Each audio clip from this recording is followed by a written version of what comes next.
당돌한 뉴스. 경기도당 대변인 김백원. 신권수입니다.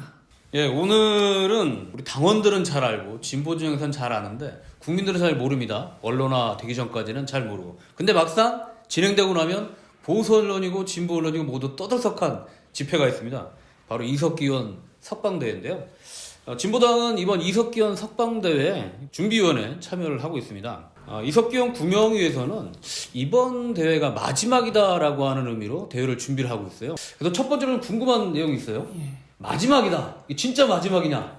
그러면 마지막이면 이제 올해 아니면 내년에 나오신다는 얘기인데, 자, 이번 대회 마지막이라는 의미가 어떤 의미인지 한번 당원들께 말씀 좀 부탁드립니다. 이번 대회를 마지막 대회라고 생각하고 있는 거는 이석기 의원님이 10년 선고받았는데 올해 8년째 감옥에 지금 갇혀 있습니다. 올해를 넘기지 않고 석방시키겠다라는 의지의 표현이라고 저는 생각을 하고요. 정치 일정을 이렇게 봤을 때 내년에 민주당 대선 후보 선출대회가 8월이 지나면 시작되기 때문에 올해 저희들이 석방운동과 관련돼서 할 수 있는 것을 모든 것을 다 해서 국민적 여론을 만든다면 내년 상반기에 석방될 수 있는 계기를 만들 수 있지 않을까, 그런 생각에서 저희들이 마지막 대회라고 그런 생각을 하고 있습니다. 민주당의 정치 일정들이 들어갈 때 항상 선거 때는 뭔가 핵심적인 내용들을 빼먹고 가잖아요. 그러니까 이번이 어떻게 보면 그 절호에게 마지막 기회가 될 수 있지 않냐, 그런 의미로 해석이 좀 가능하지 않을까 싶은데요. 그렇다면 12월 12일 대회, 매번 그 이석기 의원 석방대회는 그 형식과 내용에서 메시지도 그렇고 새로운 집회 문화를 만들고 있어요. 이번 12월 12일 대회를 준비하는 또 이 내용과 형식도 남다를 것 같은데 당원들의 기대가 클 것 같아요. 그래서 어떻게 준비가 되고 있는지 당원들께 좀 자세히 설명 부탁드립니다. 지금 코로나19 감염병 사태로 인해서 외부에서 대규모 집회가 불가능합니다. 그래서 랜선 집회 방식으로 집회를 준비를 하고 있습니다. 2시부터 3시까지는 전국 각지에서 이석기 의원 석방을 위한 사전 실천이 준비되고 있고요. 5시부터 6시에 랜선 집회 방식으로 같이 보는 형식으로 진행될 예정입니다. 경기도당은 경기 북부 지역 파주 임진각에서 사전 실천을 진행할 예정이고요. 한강 이남에 있는 수원 화성에서 이석기 의원 석방을 위한 사전 실천을 준비를 하고 있습니다. 해외도 혹시 준비가 되고 있나요?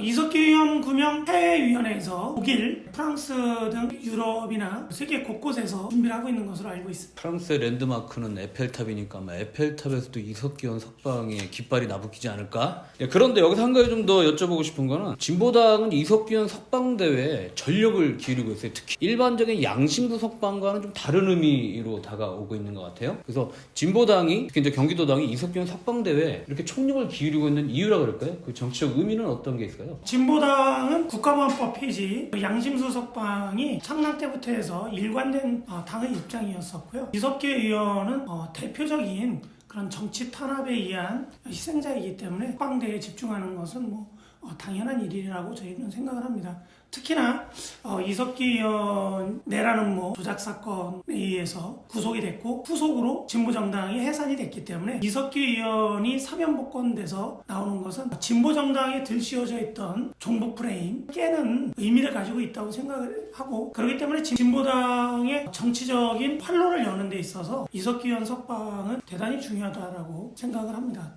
더구나 국민들은 이석기 의원을 진보당의 대표 정치인으로 생각하시는 국민들이 많이 계십니다. 이석기 의원이 석방되고 또 사면복권 받아서 진보 정치인 진면목을 펼쳐 보이는 것이 진보당의 미래와 많은 연관이 있다고 저는 생각을 하고 있습니다. 문재인 정부가 들어섰음에도 불구하고 종북 프레임이 여전하고 우리 당원들이, 그리고 특히 진보당이 이 프레임을 깨부수기 위해서 선두에서 하고 있다. 자긍심을 가지고 12.12 대회를 준비하고 참여하셔도 될 것 같습니다. 그리고 최근에 이석기 의원님이 한겨레 신문과의 인터뷰를 했어요. 우리 위원장님께서 생각하시는 이번 인터뷰에서 우리 당원들이 꼭 한번 주의 깊게 읽어봤으면 좋겠다라고 하는 부분이 있으면 그것도 말씀 좀 부탁드립니다. 한겨레 신문 인터뷰 관련돼서 최근에 요양노동조합에 있는 우리 당원들이 인터뷰 기사를 보고 의견을 나누는 시간이 있었다고 합니다. 이석기 의원님에 대해서 막연하게 갖게 되었던 선입견을 이렇게 깰 수 있는 계기가 되었다 말씀하셨다고 합니다. 이석기 의원님과 관련돼서 이야기했을 때 주변 사람들이 이야기하는 것에 대한 자세하게 얘기를 했기 때문에 이런 내용을 우리 당원들이 우리 주변 사람들과 소통하고 한다면 이석기 의원님에 대해서 갖고 있는 선입견, 극복하는데 아주 좋은 자료가 저는 되지 않을까 그런 생각을 가지고 있습니다. 특히 자주의 문제와 관련해서 이석기 의원님이 인터뷰에서 자주를 미국을 반대하는 반미라는 것으로 이렇게 협소하게 생각해서는 안 된다. 미국이든 중국이든 일본이든 우리 민족의 이익을 위협하거나 침해하는 강대국으로부터의 이런 자주권을 갖는 문제에 대해서 그렇게 지적하신 것도 주의 있게 봐야 될 부분이 아닌가 생각이 들었고요. 그리고 우리 청년들에게 받는 희망과 관련돼서도 우리 당원들이 좀 주의 깊게 같이 보고 주변 사람들과 이야기를 좀 나눴으면 하는 그런 생각입니다. 신문에 사진이 이렇게 있었는데 꼼꼼하게 5장의 편지로다가 인터뷰를 보면서 저는 울컥했습니다. 진보 진영에 갖고 있는 프레임에 대해서 세상 사람들에게 알려내기 위해서 감옥 불이 어두운 속에서 침침한 속에서 밤새 그것을 한자 한자를 이렇게 진짜 많은 고민을 해가면서 써내려 갔을 이렇게 이석기 의원님을 이렇게 생각을 하면 좀 울컥한 생각이 들더라고요. 그래서 그만큼 그 정성을 기울여서 피해자과 소통하기 위해서 썼던 인터뷰이기 때문에 또 많은 사람들과 읽고 토론하는 기회를 많이 가지면 가질수록 좋지 않을까 저는 그런 생각이 들었어요. 저도 내라는 뭐 당시 사건만 생각하면 지금도 고구마를 한 1000개를 지금 삼키고 있는 심정인 것 같아서 이 여러 가지 인터뷰 내용을 볼 때마다 뭔가 조금씩 해소가 되는 이런 부분들을 느끼는데요. 여러분도 꼭 한번 보시면서 고구마를 하나씩 덜어낼 수 있는 그런 계기가 됐으면 좋겠습니다. 역시 또 좀 그 가슴 아픈 이야기가 아닌가 싶은데요. 이석기 의원의 가족사가 사실 대단히 험난합니다.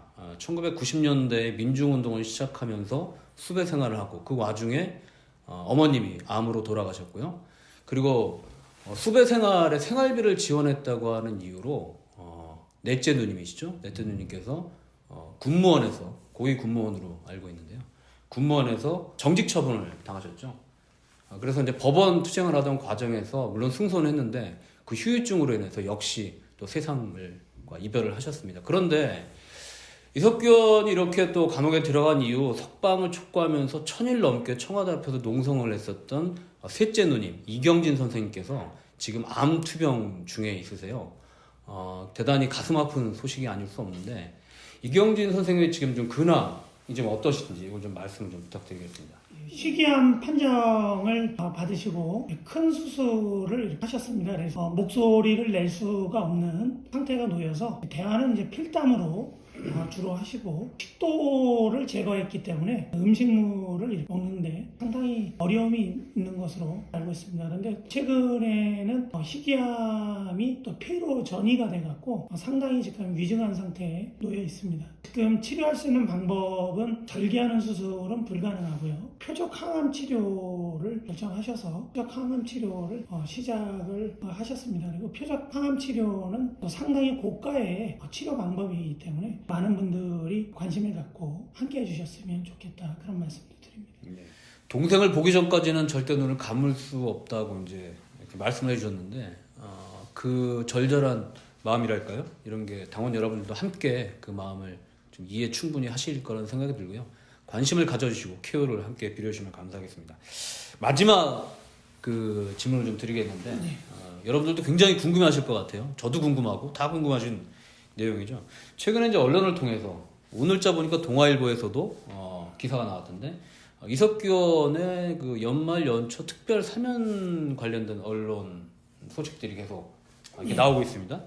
언론도 그렇고 어쨌든 그 여론에서도 그렇고 특사 사면하면 가장 쟁점이 되고 관심이 있는 부분이 바로 이석기 의원 석방 대상이 되냐 안 되냐 이걸 항상 이제 눈여겨 본단 말이에요.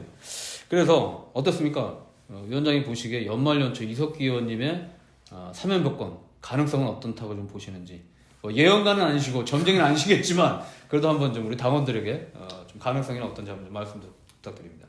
특사라는 제도 자체는 사법부가 판단을 잘못했을 경우에 그것을 바로잡을 수 있는 마지막 권한이 이제 대통령에게 주어져 있는 특별사면 권한이라고 생각이 됩니다. 헌법상의 권리죠. 특사를 할지 말지는 문재인 대통령만 알 수 있는 것이고요. 한 가지 좀 시사적인 것은 문재인 정부 임기가 이제 막바지로 진행되고 있는데 문재인 대통령이 특별사면을 할 수 있는 조건이라는 것은 특별사면을 하지 않을 경우에 정권에 대한 정치적 부담이 상당히 컸을 때 결국은 특별사면을 결단하지 않을까 저는 그렇게 생각을 하고 있습니다. 그렇기 때문에 12.12 대회에서 이석기 의원을 특별사면을 하지 않으면 문재인 정부 임기 말이 상당히 편하지 못할 것이다 라는 정치적 압력, 또 진보 개혁 세력의 압력을 피부로 느낄 수 있어야지 결국은 특별사면이라는 결단을 할 수 있지 않을까 그런 생각이 듭니다. 그런 측면에서 봤을 때에도 12.12 대회에서 많은 우리 국민들과 함께 할 수 있는 그런 석방대회를 만들어내는 것이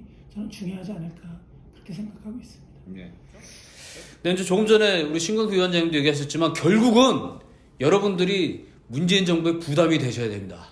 부담이 되셔야 문재인 정부가 이석기 의원을 옥에서 꺼내놓을 수밖에 없다.